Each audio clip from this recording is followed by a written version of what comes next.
Hey guys, in today's video we're going to be checking out an induction cooker by a company called Cooktron. So if you've never used an induction cooker, you're kind of missing out, because if you're using these older style heating stoves, they take a very long time to heat up and are actually quite inefficient. Another great thing about these is that you can get a countertop like this for a very low price, usually around $50 to $60, and it makes them very affordable. And once you use one, you don't really want to go back to these old ones. So let's go ahead and check this one out. So here we have some of the specs. We got sensor touch controls, LED display, 9 power levels from 200 to 1800 watts, 10 temperature settings, and this is the temperature variation, multiple safety protection functions, overheating protection, child safety lock, auto shut off feature, and over voltage protection. So yeah, as you can see, it's pretty safe. So here we have the stats of this one here, the name, the model number, the wattage, 1800 watts. So make sure you get the one that has 1800. You don't want anything less or it won't be as powerful. And the weight dimensions here. So we got this one on Amazon.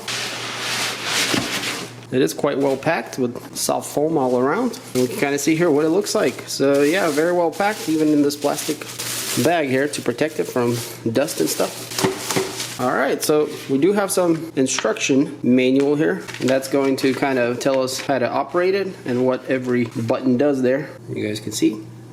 And then the power settings and levels. So yeah, it's actually quite straightforward and there's nothing too complicated about it. Now the only thing that's quite important to know about an induction stove, it's not like the old school style where there's heat that comes out that, you know, heats the pan or whatever. With this technology here, it's an induction kind of like wireless heating. Think of it as like a really large wireless cell phone charger, except for cooking. So it wirelessly transfers the energy and then it excites the metals in the pans or the cookware that then heat up. So your pans and pots have to be induction compatible in order for it to even work. But what's interesting is that a lot of companies are making cookware that is compatible with these, because they will work on both obviously, but you do need those kinds to specifically work. So the power cable is quite thick naturally because it is 1800 watts of power.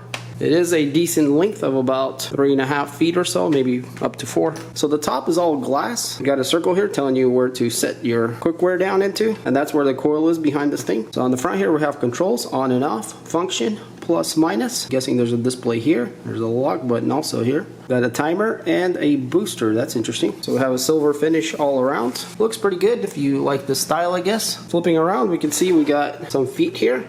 They are rubber feet. Venting on the back, power cord, then we got a pretty large fan to cool off the electronics, and that's about it down here. So yeah, pretty simple design. And another great part about this kind of induction stove is that it's all glass, including the controls. So if you have spillage, you know, you're not going to have potentially getting inside the unit into the electronics and ruining it. So it kind of all spills to the side, which is a good design. Alright, so let's go ahead and plug this thing in. And as we plug it, it made a little beep sound. And we can see it says low here. So it looks like it just always shows this LO, which is I guess low state, or I guess the standby mode. But in any case, I got some water here, quite a bit in this little pan. Let's go ahead and set it on there.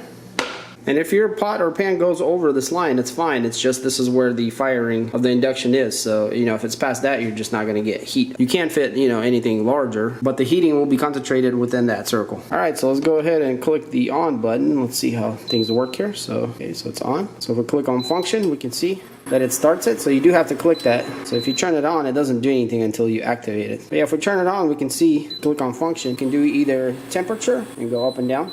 So it'll try to, you know, hold that temperature.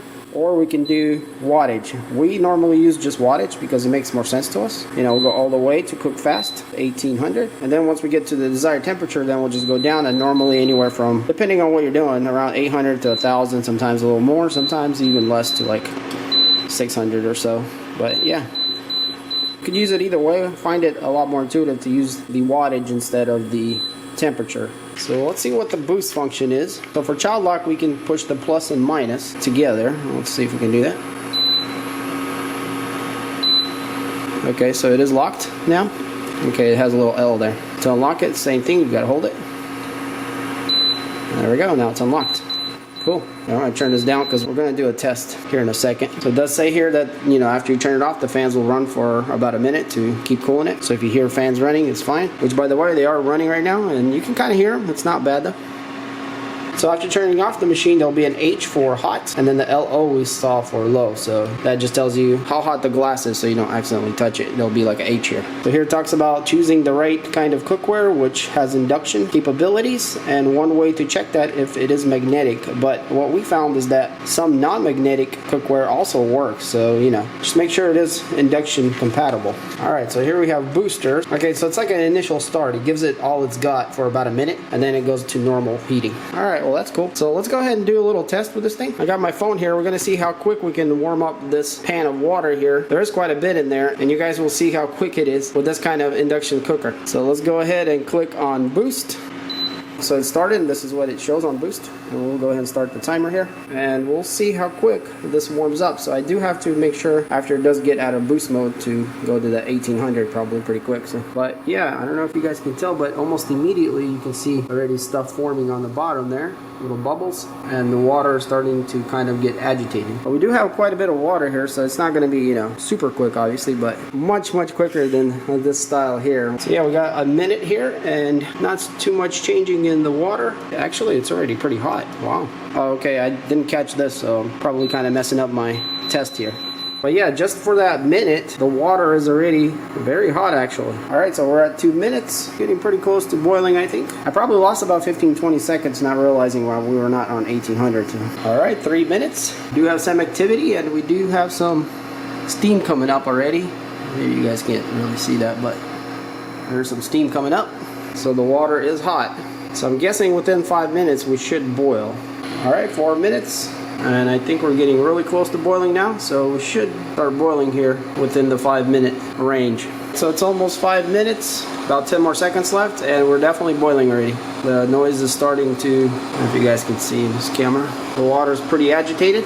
And we are at the 5 minutes mark. So yeah, not completely boiling yet, but it's already making that boiling sound, I guess, right before it boils. So I guess right at 5 minutes is pretty accurate for this amount of water. But in any case, guys, you get the point. It's, you know, really quick. There's quite a bit of water to boil, and it would take normally, you know, twice the time with this thing here. So maybe even more. I'm not sure. I haven't used this in a while. Yeah, overall, I think this is a pretty cool technology. It is pretty old, and it's been around for a while, but not everyone has tried it out yet. And people that haven't, I think, are missing out, because this is a lot more efficient because you're not wasting a lot of the heat that goes around. It just all goes into the pan, and that's it. And so it's actually cold right here. I can put my finger actually right there, and it's not even hot. You guys can see I'm even inside the circle. So it only heats to where the metal is, because it's only heating the metal, not the top itself. So yeah, it's quite an interesting technology and works very well for cooking. So yeah, one thing that we didn't try out here is the timer. So if we click on it, we can see we can choose how many minutes. So let's go to 1 minute. It should turn off automatically, and we'll see how it does that. So let's go ahead and bring this down because it's starting to boil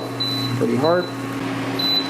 Alright, and that was the timer, so it turned off, and you guys can see we got an H there, and that's because it's hot. So if we move this to the side, this part is naturally going to be hot, not because there was heat going through it, just because the pot itself is hot and it kind of warmed up the glass there. So yeah, because it's actually stone cold right here, and it does get hotter as I get closer. But yeah, it's not even that hot actually, guys.